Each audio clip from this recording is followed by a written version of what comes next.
नमस्कार दर्शकों, स्वास्थ्य चर्चा में आप सभी का हार्दिक स्वागत है। स्वास्थ्य हमारे जीवन का सबसे महत्वपूर्ण आयाम होता है।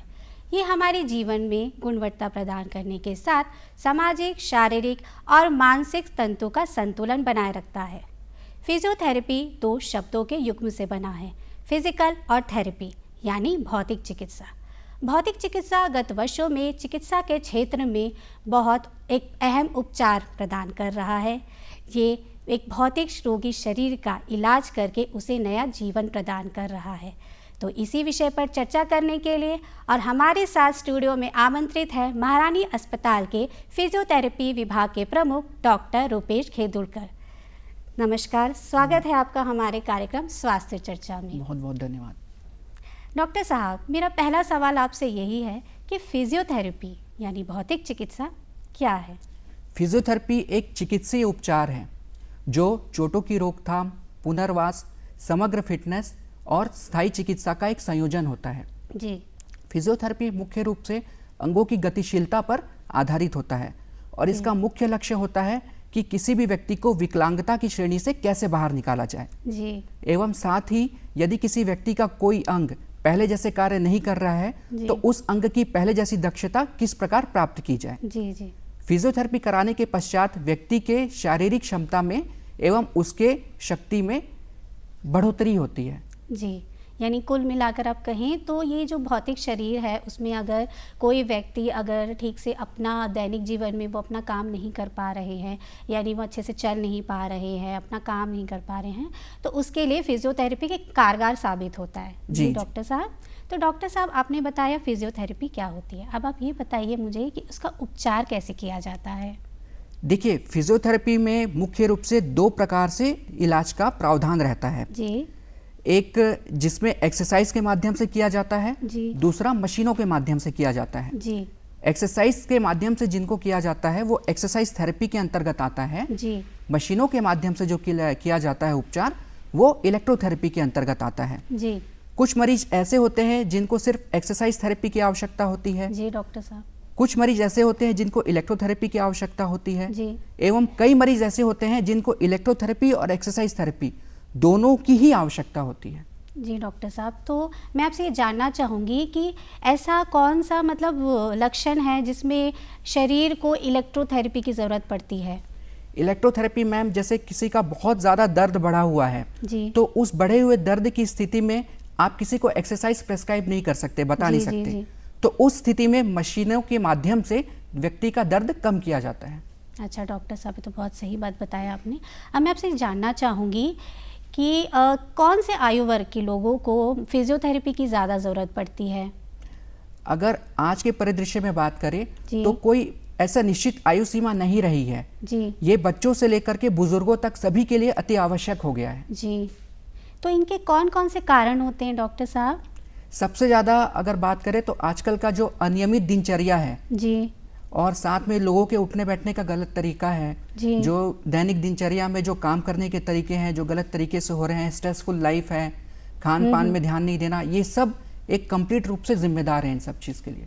अच्छा डॉक्टर साहब, मैं ये जानना चाहूँगी कि कौन कौन से रोगों, मतलब बहुत सारे रोग होते हैं ना, जैसे बीपी, हार्ट से जुड़ी बीमारियाँ, और ये जैसे कि किसी का वो दुर्भाग्यवश किसी का दुर्घटना हो जाता है, या फिर वो जैसे आपने बताया कि दैनिक जीवन में वो ठीक तरह से अगर काम नहीं कर पा रहे हैं, तो ऐसे कौन कौन सी बीमारियाँ हैं जिससे उन्हें फिजियोथेरेपी की ज़रूरत पड़ती है? मैडम, पहले मैं आपको बताना चाहूँगा, फिजियोथेरेपी का क्षेत्र काफ़ी विस्तृत हो चुका है। पहले प्रारंभ में लोगों का ऐसा मानना था कि फिजियोथेरेपी सिर्फ खेल और हड्डी से संबंधित बीमारियों के लिए ही कारगर है, परंतु आज इसका क्षेत्र काफ़ी व्यापक हो गया है। कैंसर के मरीजों के लिए, आईसीयू में जो मरीज एडमिट वो रहते हैं उनके लिए, साथ में हृदय रोग संबंधित व्यक्तियों के लिए ये बहुत ज़्यादा कारगर है।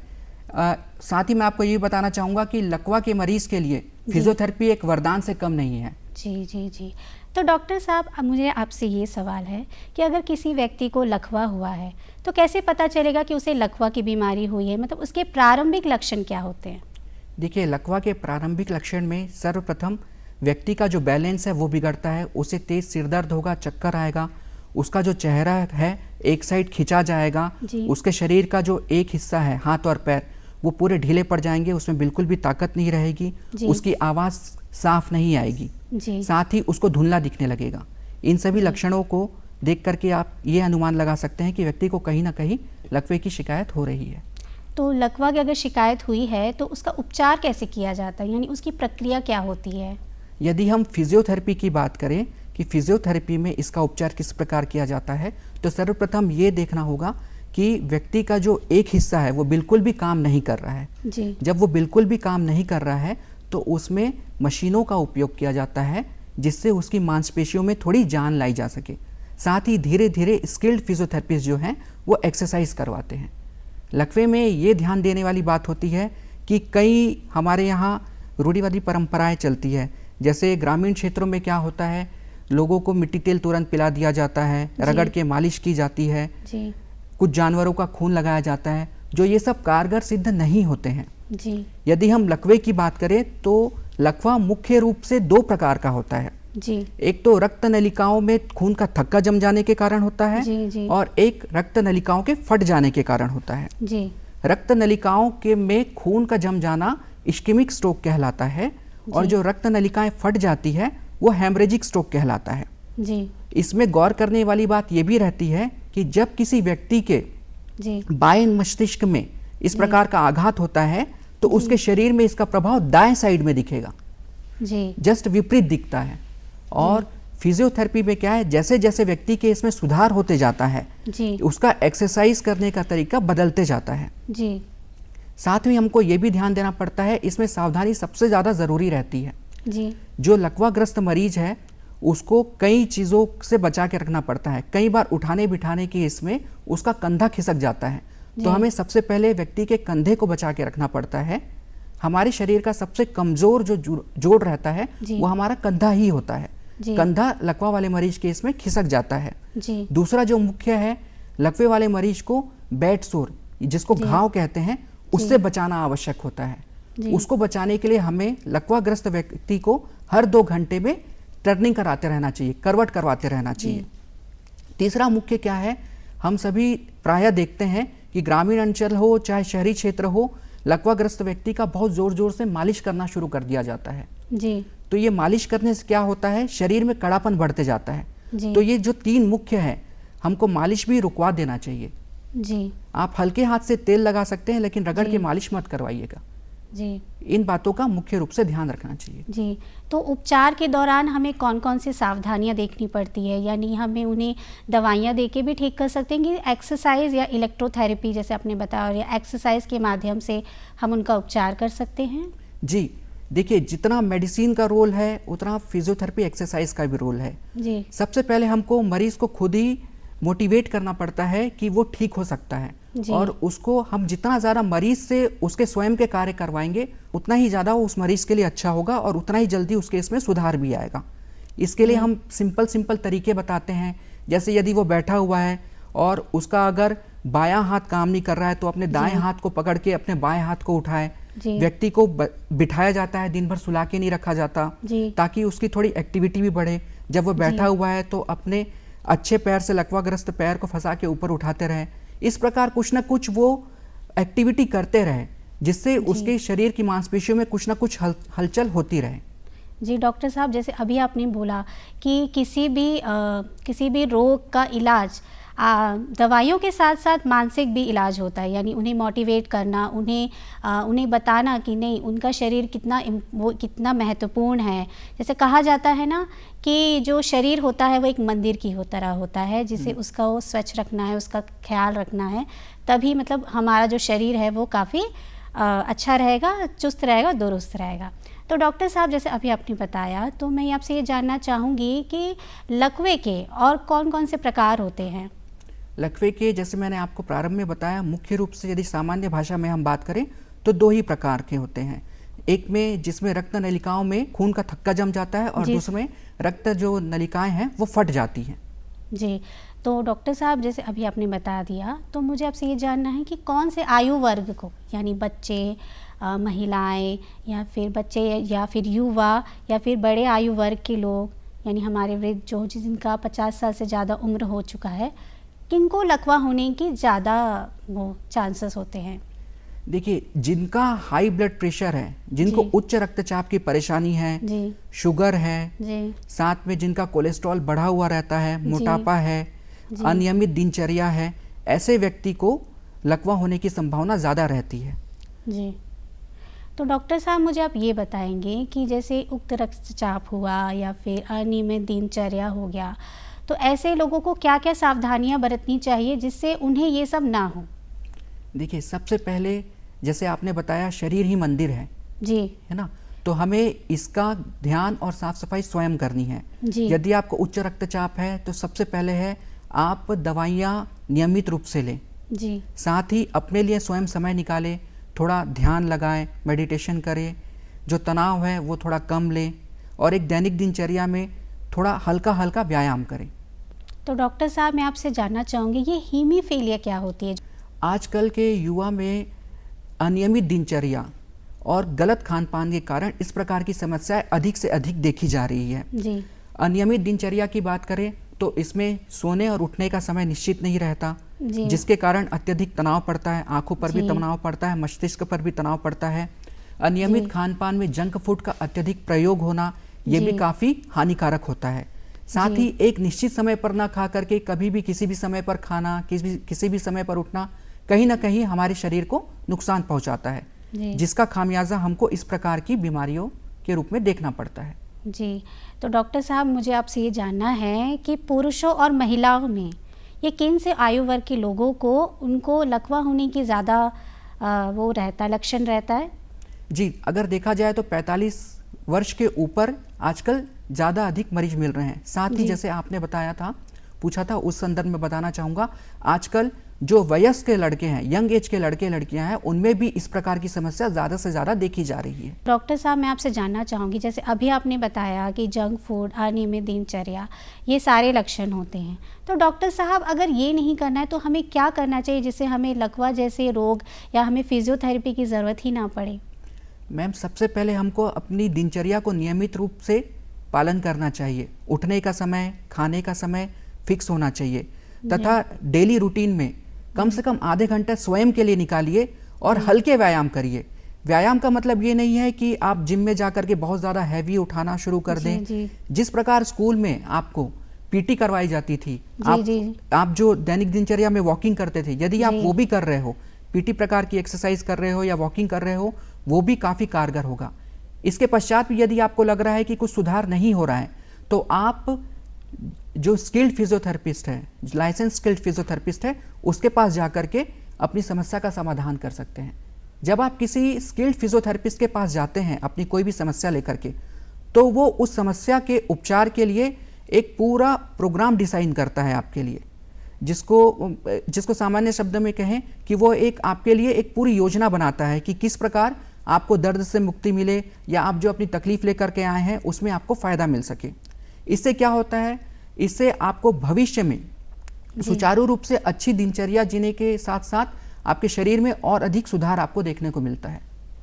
तो डॉक्टर साहब ये तो बहुत सही महत्वपूर्ण जानकारी दी आपने। मैं आपसे अब ये जानना चाहूँगी कि ग्रामीण क्षेत्र और शहरी क्षेत्र में ऐसा क्या दोनों में अंतर देखने को मिलता है कि ग्रामीण क्षेत्र में फिजियोथेरेपी की ज़रूरत ज़्यादा होती है या फिर शहरी क्षेत्र में? मैम देखिए, फिजियोथेरेपी की आवश्यकता दोनों क्षेत्र में बराबर ही है। जी, ग्रामीण क्षेत्र में ये रहता है कि जब आप किसी को अच्छे से समझा देते हो और उसको एक पॉजिटिव रिस्पांस और पॉजिटिव रिजल्ट मिलता है, तो उसका विश्वास बढ़ता है। जी, उस तारतम्य में वो अपने साथ कई लोगों को ले आता है। और यदि आप शहरी क्षेत्र की बात करें तो जगदलपुर शहर में लोगों का फिजियोथेरेपी के प्रति बहुत अच्छा रिस्पांस है। लोगों में इसका बहुत अच्छा अवेयरनेस भी है। छोटी छोटी समस्या यदि उनसे नहीं हो पा रही है तो वो इसके लिए आते हैं। जी।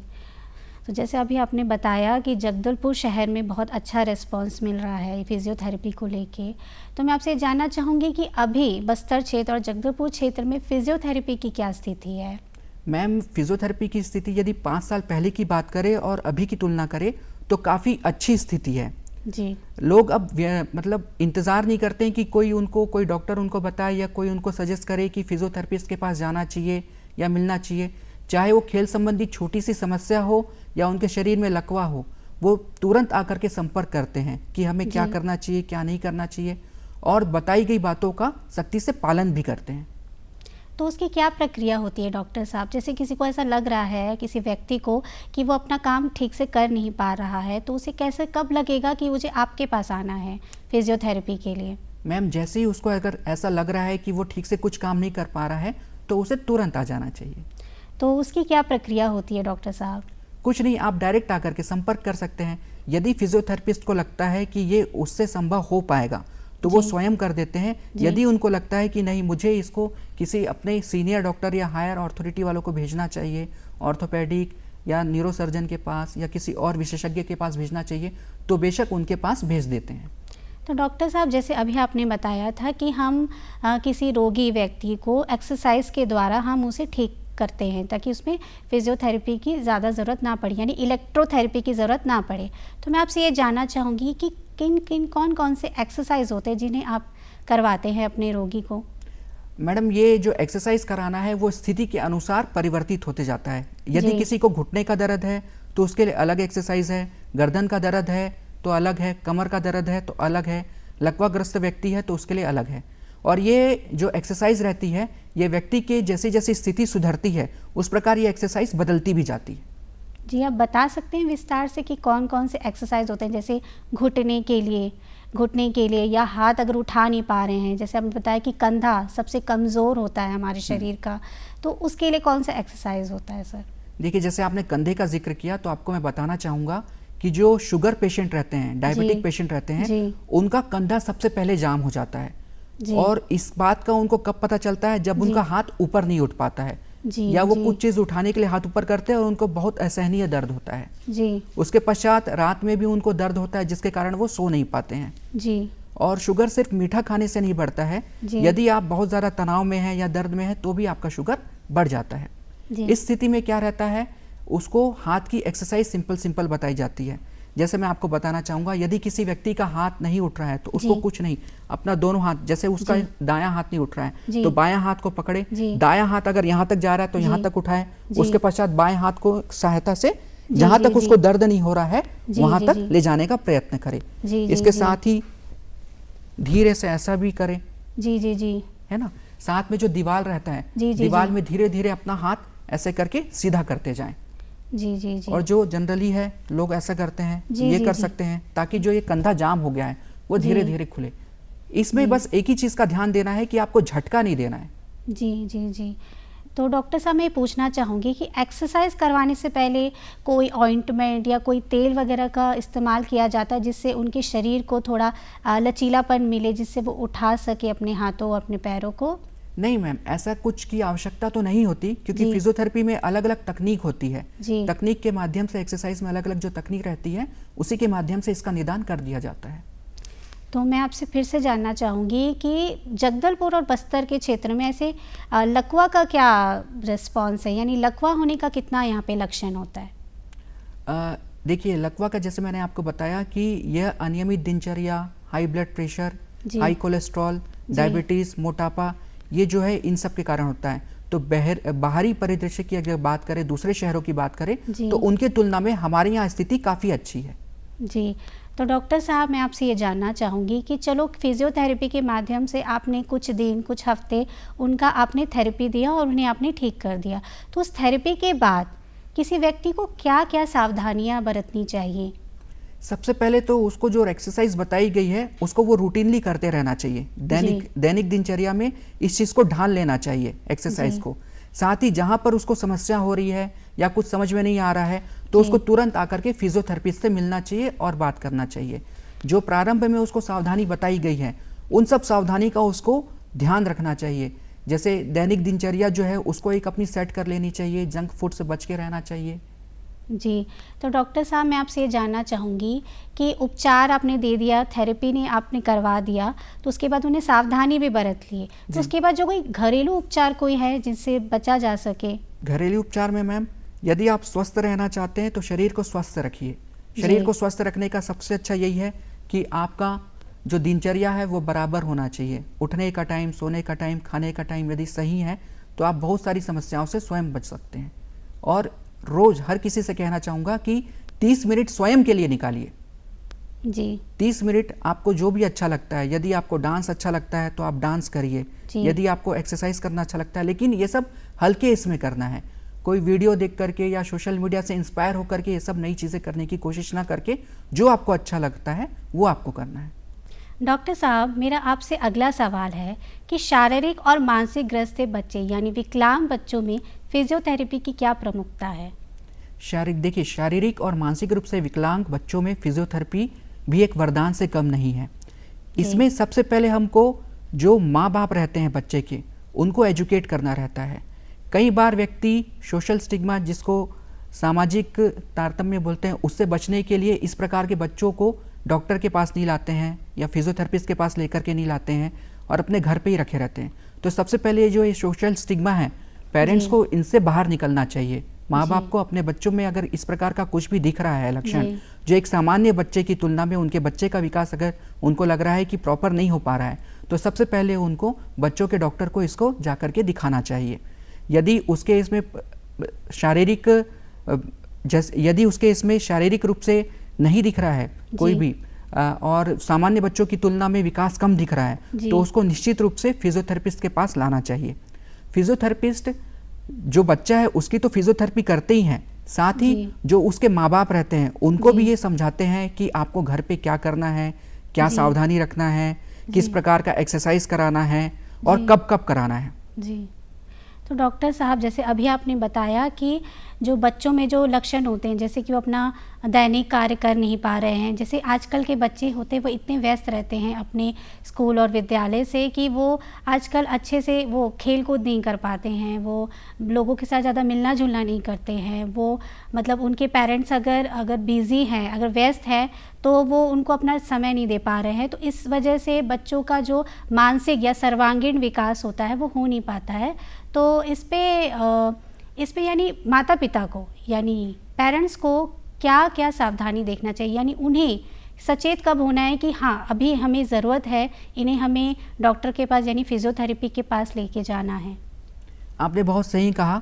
आजकल बच्चे लोग का अधिक से अधिक समय टीवी और मोबाइल में ही चला जाता है जी, जिसके कारण उनकी फिजिकल एक्टिविटी, जो दौड़ धूप खेलना कूदना, वो काफ़ी कम हो गया है।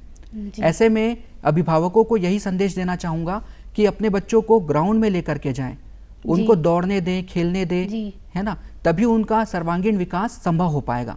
और ये सब करते रहने से एक्सरसाइज भी प्रॉपर होते रहेगी, और यदि इसमें भी कुछ उनको दिक्कत जाता है तो वो डॉक्टर से संपर्क कर सकते हैं। डॉक्टर साहब, आप हमारे दर्शकों को क्या संदेश देना चाहेंगे? दर्शकों को मैं मुख्य रूप से यही संदेश देना चाहूँगा कि जवानी में आप अपने जिन अंगों का ध्यान रखेंगे, बुढ़ापे में वो अंग आपका ध्यान रखेंगे। जी, आप हमारे कार्यक्रम में आए और हमें फिजियोथेरेपी से जुड़ी इतनी महत्वपूर्ण जानकारी दिए। मुझे आशा है कि हमारे दर्शकों को भी बहुत बहुत अच्छा लगा होगा, उन्हें भी जानकारी मिली होगी। तो मैं आपको बहुत बहुत धन्यवाद करती हूँ। Thank you.